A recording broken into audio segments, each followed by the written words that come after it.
All right, guys, welcome back to Designing the Best You. Today, we have a very special guest, Maggie Nick. She is a recovering people-pleasing perfectionist, good kid turned therapist.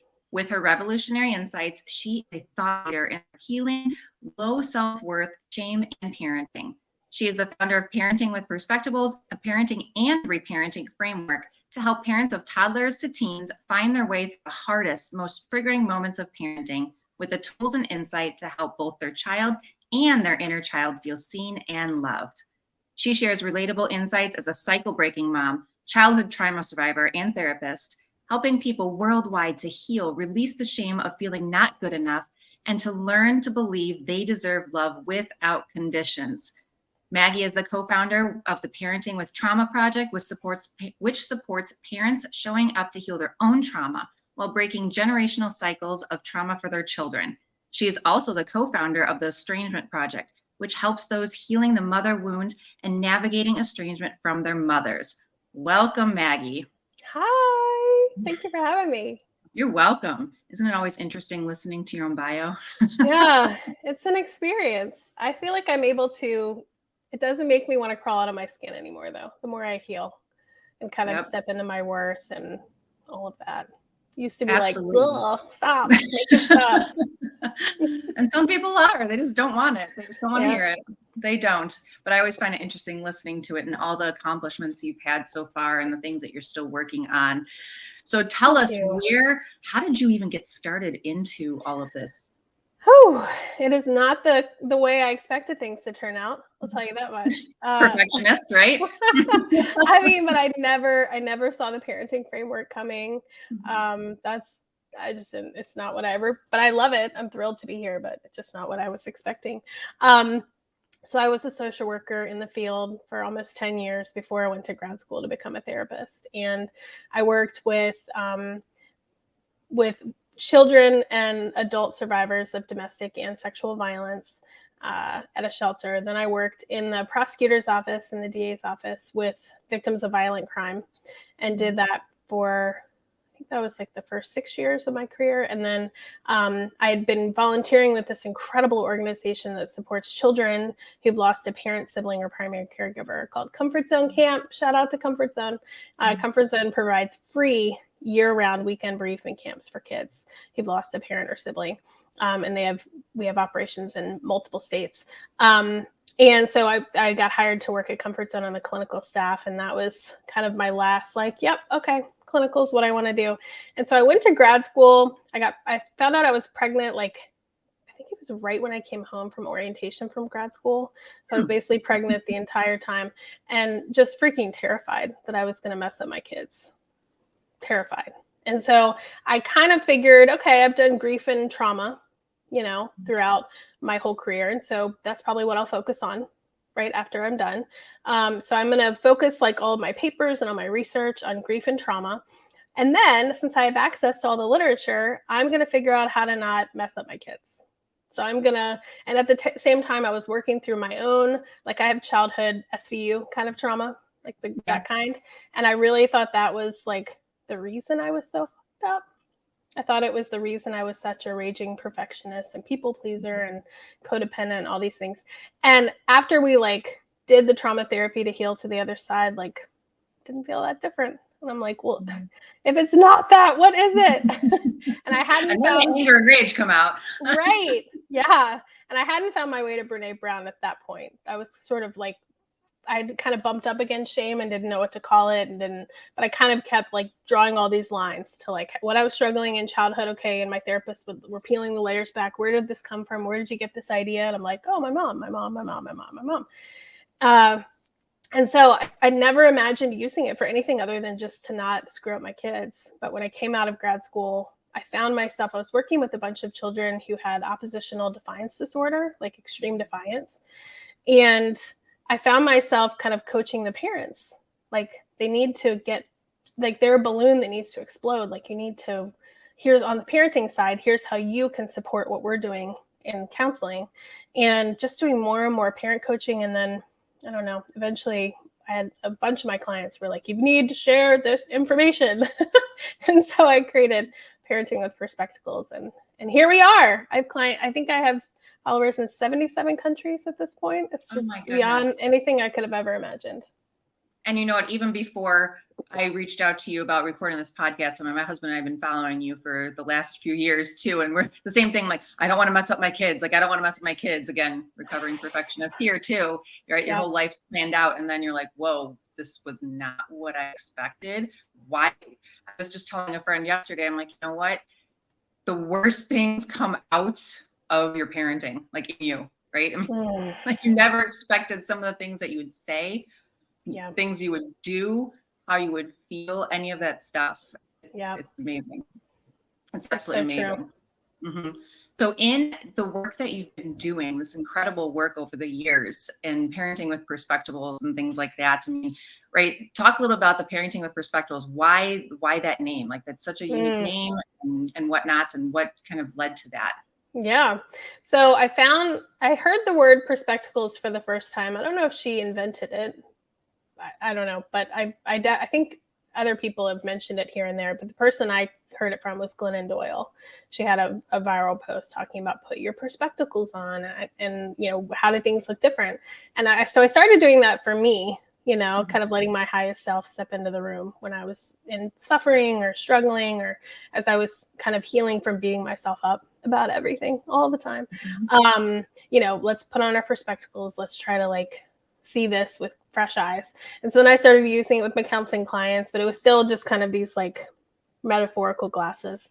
And then eventually we had these glasses at my daughter's 3rd birthday party. And these like silly party glasses from Target. And I'm like, oh, Perspectables. So Perspectables are just kind of, we have all these parts of us that have lots to say about why people did what they did or what it means about us. And it's really our inner critic, and shame likes to tell us that we are letting everybody down and we're disappointing them, and there's something wrong with us, and we don't deserve love because this and that. And so I feel like they're really like anti-shame glasses, but the idea is just to see things more clearly, see things for what they really are, and kind of step out of our own mind that's swirling with all these parts that are trying to protect us by promoting their perfectionism and people pleasing. Their intent is to protect us, but it doesn't help us see things clearly. It kind of hijacks us.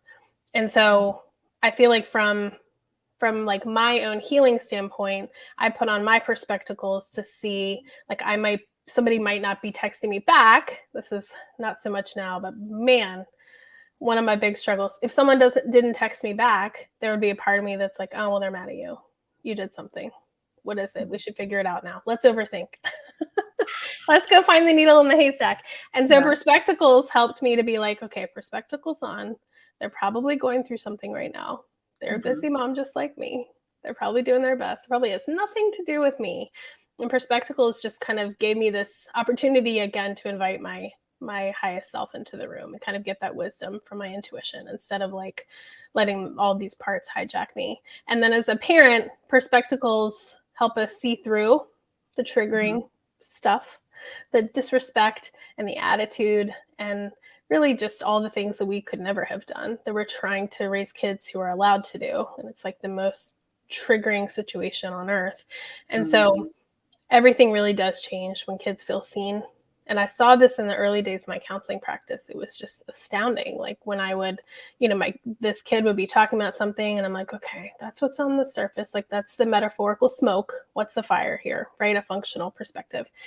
And so I would kind of put my Perspectables on and see through to that part of them that's trying so hard. And everything changes when people feel seen, but especially with kids, when kids feel like, oh, you get that I'm doing my best. This is what my best looks right now, right?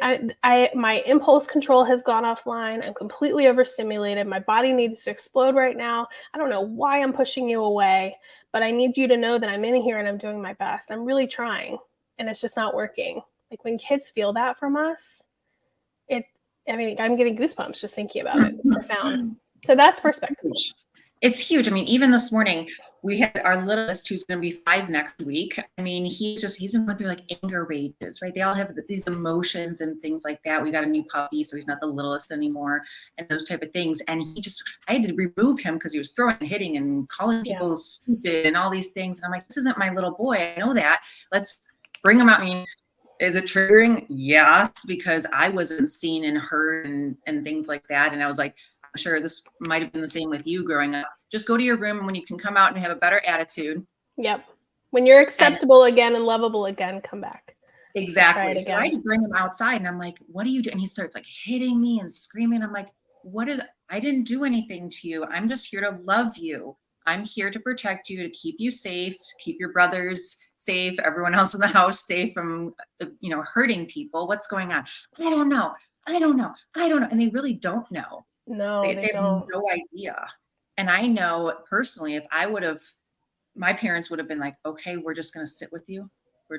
You don't have to touch us. You don't have to we're going to sit with you. We're going to be near you. Sometimes they just don't want to be touched. Like then everyone starts to calm down. Sometimes it takes a while, but everyone starts to calm down. And I know from a functional practitioner standpoint, it has created so much hypervigilance, so much stress. I know my personal cortisol levels, I've seen clients and things like that, they're just so high, like, whoa, like, let's chill out. But you can't. I mean, how have you gotten people down from that state? Because it does create so many problems in our bodies, right? You probably see people can't sleep, they can't poop or poop too much, or like all those things. All kinds of biological symptoms. Yeah. Yeah. I mean, trauma could just completely overwhelms our system, and it puts us into sympathetic mode where, we're not having the cell repair and the regeneration and the digestion and any of that, the regulation. I think it's so important. Like, it's not fun to watch anybody be like raging, angry. Like that's like, if I were like passing someone on the street, that would be kind of triggering, right? For most of us, it would be uncomfortable to watch. But Perspectables on, like, so many of us had parents who would go from 0 to raging. Like I think most of us were parented with the threat of rage. Does that make sense? Yep. Like our parents' rage was kind of the looming threat. And so that was like the consequence if we set them off. And so like when our kid is raging, it's like, uh-oh, it's happening again. Right. And our nervous system and brain like don't know until we update them in their own language that that's not our parent raging at us. Like my best mantra to myself, I did it this morning because my son just turned 6 and we're in that same space. We're on the tail end of a developmental leap. So hopefully we'll be stabilizing here soon. But I have to say, it's not your mother. This is your child. Look how little he is. Like, that's not her. This is your son. Because my brain and nervous system are like, oh, hell no. You are not going to yell at her anymore. I'm not going to stand idly by and fawn to you while you mistreat her anymore. No.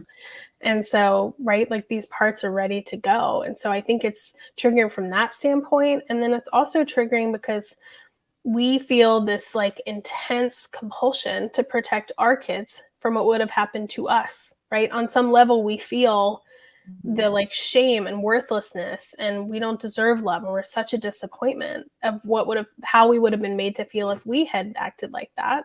And so I think parts of us are like, shut it down, save them, protect them, like, and our nervous system is so complex, but really like still pretty. It doesn't understand that like our thoughts are not reality, right? Yes. And so like an intense emotional situation, our brain and nervous system are going to interpret that as like a freaking tiger in the room, right? And so we have this like whole massive chain reaction of all those 3,000 biochemical reactions, and and then we stay there because nobody ever freaking taught us how to regulate when we're dysregulated. We were just taught to bottle and behave, bottle and behave, bottle and behave. And so we don't know, like, I'm pretty sure I lived in sympathetic until like 4 years ago. So that's 37 years of my life. I don't think I really ever moved out of sympathetic, like maybe for a minute or two. Sympathetic meaning fight, flight, fawn, freeze. Okay. Yep. And just for people listening, sometimes I forget. But I think I stayed in that space of like, there's a freaking tiger in the room with me for my entire life. And I'm loving that so many people now across different disciplines are starting to finally talk about nervous system regulation and understand. I mean, that was the final piece of my puzzle in terms of like, I've unloaded the trauma, but I hadn't at that time learned how to speak to my body in its own language to tell it that it's safe, that there's no tiger. You have to learn how to do that and like help your body move into that parasympathetic, the rest and digest, so that you can have that cell repair and your immune system can actually work the way it needs to work and not go haywire. It's wild. No, it's very true. It's very, very true. I mean, even, right, you said you came out of it about 4 years ago type thing, and I'm sure there's still triggers and things like that. And, a lot of people listening are still working through it or haven't even started it yet. Like you said, it was your missing piece. It was my missing piece too, because I sat there and I tried all the health things, all the diets, all the workout regimens, every supplement, vitamin, medications, like all the different things. And I'm like, that'll heal me, right? That's what everyone else is doing. That's going to heal me, right? Yep. And then finally, when getting into therapy again, for I don't even know how many times for different things. And it was funny because the first time, actually, side note here, that I had gone to therapy was my mom told me that I was too much of a perfectionist. So I was like, oh, okay, well then. Okay. So still with there's something wrong with you narrative. Still with that. Yeah.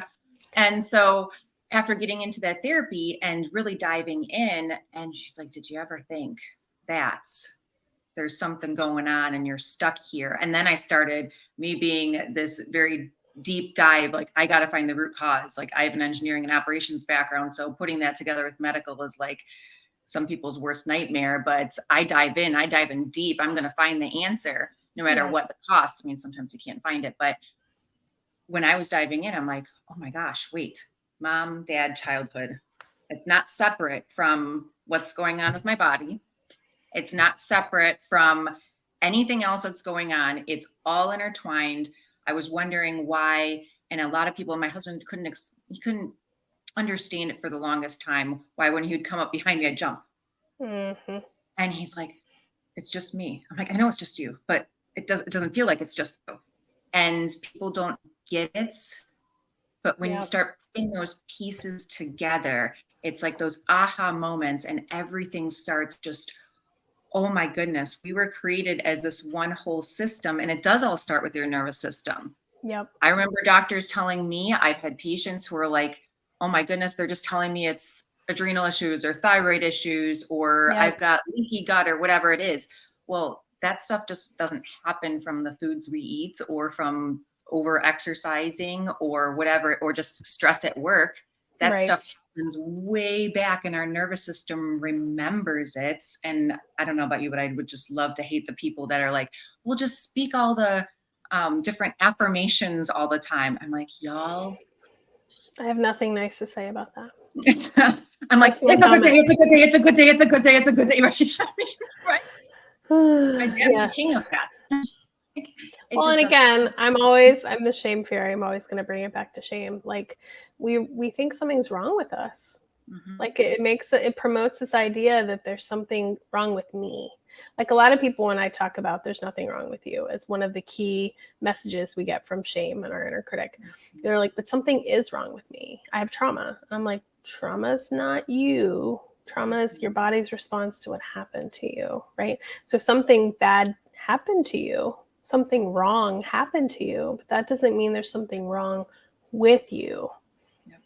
Right? Like nothing was ever wrong with us, but it makes me crazy how there's this, like, I think that I could go on a huge tangent right now. I'm going to choose probably not to, but like I'm on a crusade against the phrase, I'm not mad, I'm disappointed. And I just think is there the singular profession that has made me feel like the biggest disappointment in my life is the medical industry. These doctors who are not trained to look for root causes, and they do gaslight you and they make you feel like there's something wrong with you for wanting to seek different treatments that would actually address the root. Anyway. Or my favorite thing that I talk about all the time is, you know what? We just ran these labs. Everything was normal. Like, it's in your head. And you're like, it's in my head. Like, It's in my whole body. Right. Right. And you just don't understand that. And it's, yes, has medicine saved us over the years for some of the emergency things? Absolutely. But when Or they're trying acute, to, right. yeah, when they're trying to help us solve long-term things and not Yeah. going for the root cause, not taking the time, I always say, if I can only help one person, it's the entire world Yeah. get most of their healing, because we'll never be perfect, right? And healing Mm-mm. everyone, but get most of their healing, then my job's done. Because then they can go Right. on and they can help other people, because now they're like, right, I'm Right. designing the best you, right? You're working on Right. designing that best person that they were supposed to be, right? Right. They're not full of trauma. Everyone has something, right? Everyone has Well, and something. even if you don't have what you might think about as trauma, shame is perceived as a threat by our nervous system. And so when the way that our parents react and respond to us and discipline us results in us feeling like we're not deserving of love right now because of what we did, like there's something wrong with us, like we should be ashamed of ourselves, like we should feel terrible and we deserve to suffer, like we're right, like letting people down, like that's shame. And when our nervous system feels shame, it is a threat to our survival. Like there's something so deep down, with shame being one of the 5 basic human emotions, like it's so deep. And so when a child experiences shame over and over and over and over and over again without a parent who, I don't think our parents had any freaking clue how to help us and talk down the shame and challenge the shame and speak to the shame and, you know, call BS on the shame that we are feeling, like we strive to do with our kids, hopefully. Like when we experience that without support, without a grown up, a regulated grown up to talk us through it, that in and of itself is trauma. Mm-hmm. I've got a very controversial series of videos about all these things that I thought were my personality that are actually trauma responses. And I've gotten a bunch of messages from therapists being like, why are you promoting this idea? Like, not everybody has trauma. And I'm like, that video is speaking about me. I'm not like saying if you have this, you have trauma. But like, you need to study shame a little bit and get shame informed, because everybody has shame trauma. Oh, That yeah. might be the only trauma that people have, but that is trauma It's in and of huge. itself.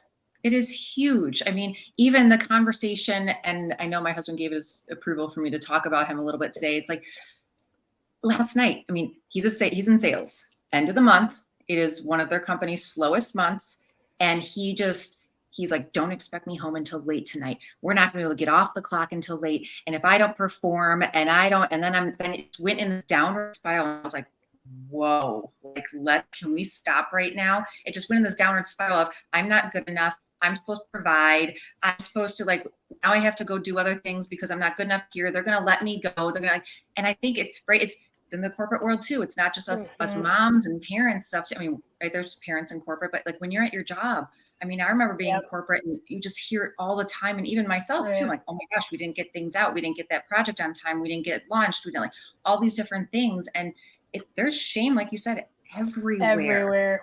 Well, and a boss who makes us feel like nothing we do is good enough, that's shame. When we feel like everybody's going to be disappointed in us and we're letting everybody down, that's shame. Like, shame's like glitter. Like you were saying earlier, like, you know, I look forward to a day, hopefully not too long from now, when medical practitioners will not only be functionally trained to address root causes and the way body systems work together, but trauma. Like, I had a big trauma activation, I think we're 2 years ago, might be 3 at this point. I don't know, a couple years ago. And it was the first time, like, I find with when you have childhood trauma that we sort of process things through a shame lens. And then as we kind of get to the bottom of the metaphorical bucket, we're processing it through terror. If we had fear and terror that was, you know, unresolved, like we experienced fear and terror as a child without a parent to help us feel safe. Right. And so that was kind of the beginning of moving into the terror phase. It's been really neat. But it was the first time I didn't shame spiral when being triggered by my mom. I actually was like, my hands were shaking. Like I had this big, and I called, thankfully I have amazing friends who are trauma therapists. So I called one of my friends, and that was the day my hair started falling out. My hair fell out for 10 months. I lost about half my hair. Wow. And then that fall, my digestion was crazy, and I could like literally only do bone broth. Like I couldn't, everything made my stomach like freak out.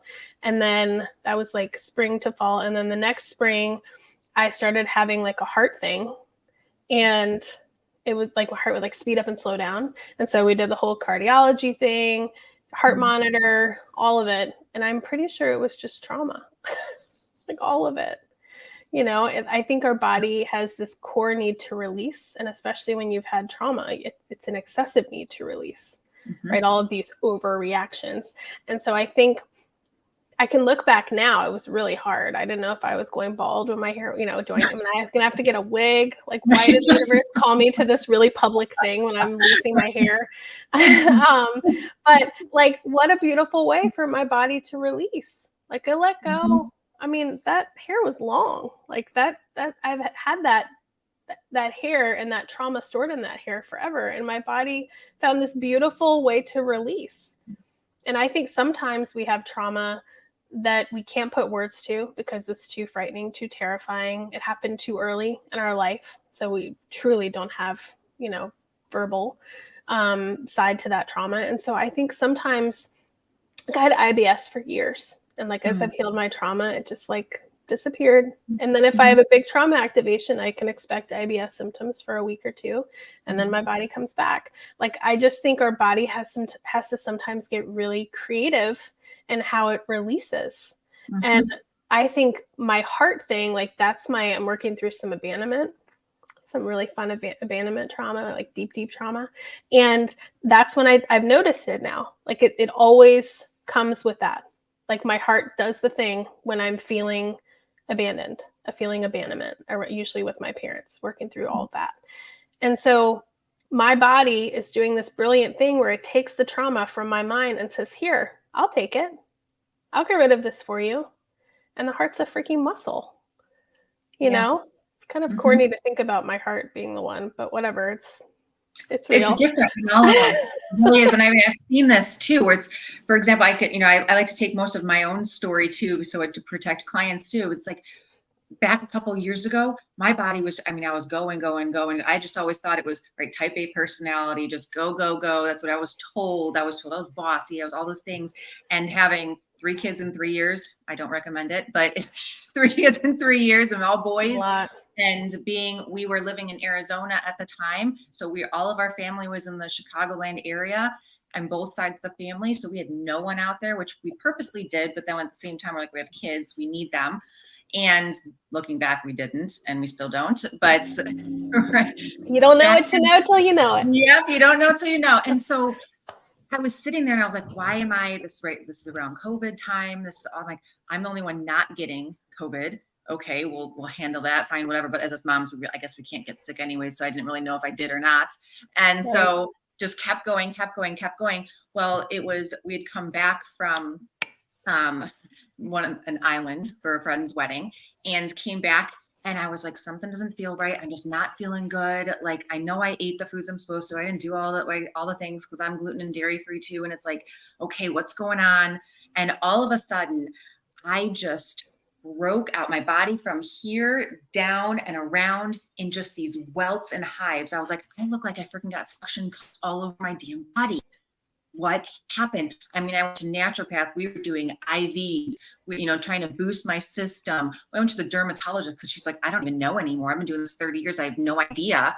And dermatologist is like, I don't know what to do. Put some cream on it so you can sleep. And I'm like, what is going on here? And, if you guys look back in some of the places I've been recorded on and shared my story and even my story on podcast here, it's like, I tell you that I came back and found my husband was using substances and hiding it for years. And my body felt some of that stuff and started triggering God knows all the things that could have been triggered from. And I mean, it's like bombs going off in your body. It was how could you not have something showing up on the outside? Not just your mood, but like on your body. Yeah. And we're just like, I don't even know what to do. I can't go in public. It's all over my freaking body. In Arizona, we don't wear sweaters. So it's like all over my body. Right. And it was finally once I had gotten back to Chicagoland. Now, yes, I was in a toxic home with my parents, but I was like, okay, I'm away from that. And it calmed down. And it just, like you said, just started to disappear. Was like, okay. And then once I started healing some of my trauma issues, my constipation went away. We figured out through the functional medicine and stuff that I do now with the FDN, I didn't have Addison's disease. it was just an adrenal and HPA axis dysfunction. And so it goes back to like, what's going on here that happened in the past. And like you said, like taking your body, taking what's in your mind and just releasing it out. And it's got to have a spot to release. You can't just say good thoughts. Yeah. I mean, it's wild. Like I went from beating myself up and my body up for so long for like, I mean, I was the overachiever for so long, and, you know, got frequent headaches, would just take some leave and keep going. Like never once did anybody be like, I wonder if maybe you need to take it down a notch. I would just go till I burned out and then, you know, recover for a few days and then start again, 150 miles an hour until I burned out. And I'm honestly, as I heal, like it's hard. It's hard with the work I'm trying to do and the parent I'm trying to be. But I'm almost like proud of my body now when I burn out, like when it shows me it needs a break, or like I'm especially proud on the days where I'm like, why am I so tired? Doesn't even make sense, right? That's the narrative. And I catch myself and I'm like, I don't feel like I've done that much today, but body, you're telling me before you burn out that you need a break. Like, yay. And I can hear you. And I love that you say that too. I used to, gosh, it was a couple months ago. I was like telling my therapist, I was like texting. I'm like, oh my gosh, why am I so drained? I'm literally, I can't get up off the couch. I'm in like freeze mode, and I'm just randomly like looking at pictures and scrolling. I don't know. I didn't, like you said, I didn't do anything exhaustive today.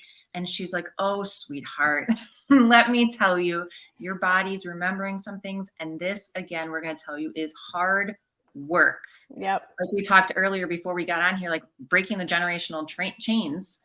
And it's exhausting. You're trying to heal your mind, your body, and not do the same crap to your kids that you experience as much as possible. And it's exhausting. And for you, and I just want to say this live here, like, I'm proud of you for like acknowledging your body and saying, hey, like slow down, you're done. Because that takes a lot of, it's been a long road to get there, but yes, it's lovely to be here now. Right? And you would have been a lot easier if somebody could have taught me. Are you into internal family systems theory, IFS? I have not heard of it. I get to be the one. Tell us. Okay. So I'll send you and you can share it with everybody. The podcast that like turned me on to IFS. I had to stop the car. I mean, I literally couldn't drive. Like I was just like blown. I was so dumbfounded. There's a marriage and family therapist who interviews the creator of IFS, Dr. Richard Schwartz. And it's an amazing conversation. So I'll send that to you and you can post it in the show notes maybe. But so IFS was created by Dr. Schwartz. He's a marriage and family therapist, and he found that we have all of these parts internally, right? We have parts that are trying to protect us, like anxiety and fear of disappointing others and fear of upsetting others and, you know, people pleasing and perfectionism or inner critic. And then we have parts of us that are holding pain that in IFS, they call exiled parts, because we just kind of send them away. We're like, I don't know what to do with you. Nobody's available to help you. So just go over there. And the protector parts are trying to protect us from the pain that the exiles are holding. And so when we're going through our lives and something feels familiar in a way that's painful, the exiled part's pain gets activated. And so then it's like we have these first responders to come and try to put the pain out by like panic part tells us to get the hell out of there. You know, people pleasing part tells us fawn to the bear, right? And it's all just trying to protect us. But parts were completely transformed and completely changed the trajectory of my healing journey and myself as a clinician. I mean, I just can't say enough good things about it. But the somatic side of IFS has been, it's a whole nother level for me. Just this idea that, we have physiological and then we have emotional, but then they obviously work together. And so I had really only worked with parts on the emotional side. And the more I understand about somatic work with IFS, like one day I had this headache, came on pretty quickly, and it was like a Monday and I had the day off and I was gonna like get so much done, can't rest. And so I was like, oh, okay, maybe this is a part. Like maybe it's a part like that's working with that part of my neck, because when I like sat with it, it was like, oh, it's right in my neck. And so I sat with the part and I was just talking to my body and I'm like, hey, what's going on? And the question they ask in IFS to the part is, what are you afraid would happen if you didn't do that? So what are you afraid would happen if you didn't give me a headache like this? And my body was like, you would work too hard today. So I'm just going to take care of things and incapacitate you and give you a headache. It's like the over-functioning, under-functioning parts that like are polarized. And I was going to be over-functioning. And so my body was like, no, you're not. And so I had this dialogue with my body, and I'm like, okay, well, from my highest self, which IFS calls self, from self, I'm like, okay, I see you. You're not wrong. I probably would have overfunctioned, burned out today. So that's high five. Thanks for protecting me. But body, can you give me a chance to show you that I'm going to set boundaries today? I'm going to set boundaries. Love that. And then literally my neck released. I love it. It was my first time of like real. I've had clients describe this and in session, and bringing it into session. Read a lot about this with other clinicians. I've never actually had that experience myself, and it just blew me away. That like my body has this wisdom, and it knows. And if I'm not going to listen to my body's cries for help when I'm overfunctioning and just blowing right past all of its smoke signals and warning signs, then it's going to handle things for me, and it's going to do it its own way. Right. And that's what kept us as childhood survivors, right? That's how we survived. Protected. I don't know how many times I've told myself, oh my gosh, like the little girl, you made it through. You're alive. Your body protected you. Thank you for that. Now it's time to get out of that. Yep. You're not the little girl anymore. You're okay. But like the somatics, I love that you brought that up. I was actually interviewing a girl yesterday and we brought it up too, because it's amazing. I brought that into my therapy too. I was like, okay, my hips so tight. Oh, and I'm like, I don't sit. I don't like a lot of people do all the time. And just being able to release that and, you not saying like even talk to it. I'm going to try the talking. Well, and just, I think so many of us have the instant critical, like my instant reaction, my shoot from the hip reaction about, I think it's switching for other people. With my kids, it's probably still instantly critical. For myself, historically, my instant reaction is always going to be criticizing. And so what I love about IFS and parts work is that it's helping you shift with get your Perspectables on into curiosity. Like, that's interesting. And from like this non-judgmental, curious space, like, wonder why that's happening. And there's fascinating research. One of my good friends is a massage therapist. There's fascinating research on where trauma and pain is stored in the body.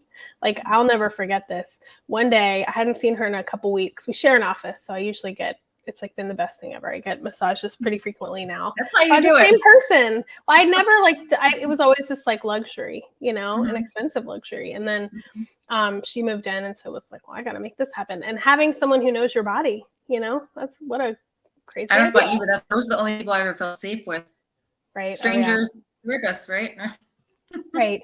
But she knows my body. And so I just remember this day I walk in and she's like kind of checking things out. And she's like, ooh, what happened with your dad this week? And I'm like, how? And she's like, well, your right side is really tight. That's where we carry dad stuff. And I'm like, ooh, okay, wizard. Okay. And she was right. And I have chronic tailbone pain. That's where we store shame. Like, it's just when I have an asthma thing that's not asthma, but it presents as asthma. And it I experience the feelings of restricted airway, but it doesn't show up. Like when I use my peak flow meter and stuff, it's not, and nothing helps because that's how grief is stored in our lungs. It's just fascinating when you start learning the wisdom of our body, and just nothing is by accident. It's all very intentional. And it's so freaking wise. It's just doing its best to protect us. It's just amazing how complex the body is, but like you said, how wise it is. And, when you do the deep dive, this is why I sit there and I tell people but nothing came up back on my test, but I still feel like because it's not, like you said, it's not going to show up on your tests. Yeah. There's nothing to measure trauma. It's trauma masquerading as. Yeah. Right. It's not. And it's just, you have to, and I think in our society today, it's like we go. We've got to be in all the things. We got to be busy. We got to do all this stuff. And we don't take the time, like you said earlier, to listen to our body, giving us the signals. Y'all, we have PTO days if you're in corporate for a reason. You don't have to tell them exactly why you're taking a day off. I'm taking a day off. My body needs to recover. You don't even have to say that. I'm done. calling in. But again, like a huge part of this is because I mean, for so long I understood that rationally, but still struggled, right, to do it. And I think, we have to keep remembering, again, from a parts work standpoint, the parts of you are really invested in trying to help you be the most lovable and deserving of love version of yourself. And most likely that was the part of you that was selfless and ignored your body and put everybody else's needs above yours and didn't speak your needs and didn't get your feelings out and was never a burden on anyone, right? Like these parts are trying to protect us. And so there's a reason why we struggle to take our PTO days. You know, it's not just about intellectually being like, okay, I need to take more time for myself. It's like, why do I feel like there's something wrong with me and like I don't deserve love? Why do I feel like I'm disappointing and letting people down when I rest? That's our work. We got to get to the shame of it. And if we can release that shame that we were made to feel as a child when we had needs, we're made to feel like a burden, whatever, then once we like unload that from the exiled parts, then the protector parts can calm the hell down. Yep. Right? Yeah. Even last night with the same conversation with my husband, he's like, I don't deserve to have a day off. I didn't do well enough. And so now I need to go do other things. And it's like, no, you do. Take a break. Take a break. Yep. And then I sit there and I'm like, wait, I'm telling him that. But then I think I don't deserve a day off from being a mom and from being a business owner and all these things too. Someone's going to need me. Something's going to happen. Something, right? And it just, then again, you feel it in your body. And like you said, with the lungs, the grief and stuff. I mean, I don't know how many times like the throat chakra, just like with me trying to like, set boundaries and learning that too. I mean, it's huge. Like, again, you can't measure that stuff. You have to be in tune with your body. And that's what I tell people, it saves them too, is when you're in tune with your body, you may not know exactly what's going on, but when you listen to your gut, you listen to your body and say, okay, what's going on? Okay, I probably need to slow down and think, be still. It's okay. Quiet is okay, y'all. It's okay. Yeah. Maybe not when you have boys, because then that's really scary. But right. Well, and I think this is, again, I'm just plugging IFS all over the place, but I'm pretty sure I used to think that my inner critic was my highest self. Right. My gut, my intuition was that critical voice. Like nobody had ever explained to me that turns out your highest self would never talk to you like that, would never treat you like a piece of crap, you know? But I think understanding and differentiating from the parts of me that were swirling and a flutter when I'm triggered, and then being able to differentiate that from self, which like to me is like the parts have an agenda. They're trying to convince you of something. They're blinders on, they're black and white, right? It's like, if I don't do this, it'll be, it's like the swirling, that's parts energy. Where self is like, we're out on a dirt road and I drop a boulder. Self doesn't explain herself. Self's like, it's a no. It's a yes. Wait. Period. Like our self does not explain themselves. Our self just says, do it, don't do it. Right? Run. Right? And so I think learning, we want to listen to our bodies, but so often I have clients come in for counseling and coaching who have gotten this message around listening to your body, but they're listening to the parts. And the parts that tell them you're a disappointment, you're letting everybody down, there's something wrong with you, right? Everybody's going to leave you. You can't open up. It's not safe to be vulnerable. You don't deserve love in X, Y, and Z. We've got to find that like still energy. And when we're dysregulated, let's say our stress level is like a 1 to 10. 10's where there's a release valve. Our body forces a release. Or we can go above 10, like many of us had to in childhood who had emotionally abusive and neglectful parents. But there's costs, right? If our body's going to hold more than it's supposed to, it's going to have to take us offline and we're going to have to dissociate to survive. But if 10 is where our body wants to release, starting at about 7 out of 10 is where we kind of move into dysregulation and we start to have that sympathetic activation of our nervous system. And that's where on the emotional side, our parts suit up. They're like ready. Like, where do you need me? Put me in, coach. Right. And so in order to be able to get to our highest self, so many of us, I think, have lived between like 5 and 10 our whole lives. I don't think I ever went below like 7 for probably the first 25 years of my life, literally. And so we have to regulate down, and that requires the release. We have to like heal to a place where we can cry, which was my experience. Oh yeah, I was never allowed to cry. No, you can't cry. No. Mm-mm. Well, and like the burning, you feel the tears, your body wants to have that release. And there's parts that are like, no, ma'am. Mm-mm. No, not safe. Fuck no. No, I'm not going to let you do that. No, no, no. Right? We have to have that release somehow. And for me, for so long, I'm pretty sure the way I survived is like IBS. That was my body's only way to release stress. Mm-hmm.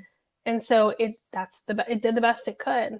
And I had to open up and like heal these ideas around all the shame I deserved if I ever released, how dramatic I was being, how high maintenance, how everybody would be disappointed, right? How I think a big part for me on the terror side of things was like, if I get activated, then she will too. And she gets scary when she gets activated. So there were parts, again, it's like driving and you put your arm across and you're like, okay, I'm just going to help you. I'm not going to go past there. Right. Yep. And so we have to open up that ability to release so we can regulate down. Otherwise, we can't access our highest self. And so if you're in a situation where all you're hearing is the swirling and you can't get to that still voice, it's not a matter of meditating through it.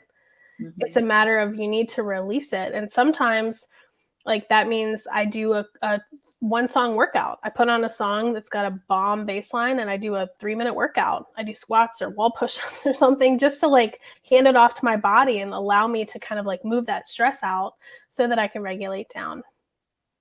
Yeah, you've got to do that stuff. You have to. I mean, I've learned from some of you guys online too, and just the studies I've done, just like move, right? Move something, like push up against a wall, like just yes.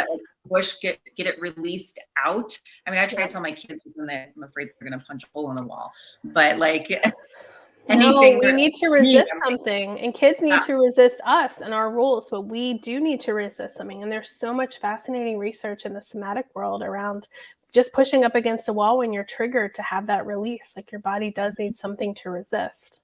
Because it's pushing up against like the people we never got to push up against and say anything about. I mean, I don't know how many times I'm like, I wish I could just punch my parents in the face and, let them know what they did. But you have to get it out. Otherwise, it does internalize all kinds of disease and things like that too. So I know we could probably talk for days on this stuff and whatnot. But as we're coming to a close here, if people just jumped in right now and you could tell them one thing that would help them in their trauma, in their parenting, whatever you want to choose, what would that be? Ooh, loaded something question. They can take away. A takeaway. It's always the shame.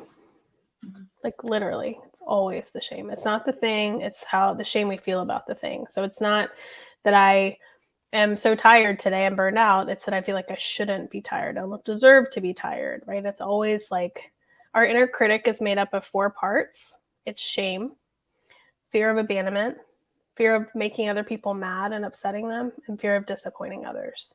And so that voice, that critical voice in your head is not your highest self. That's your inner critic. And it's a jerk, but it's working really, really, really hard to protect you.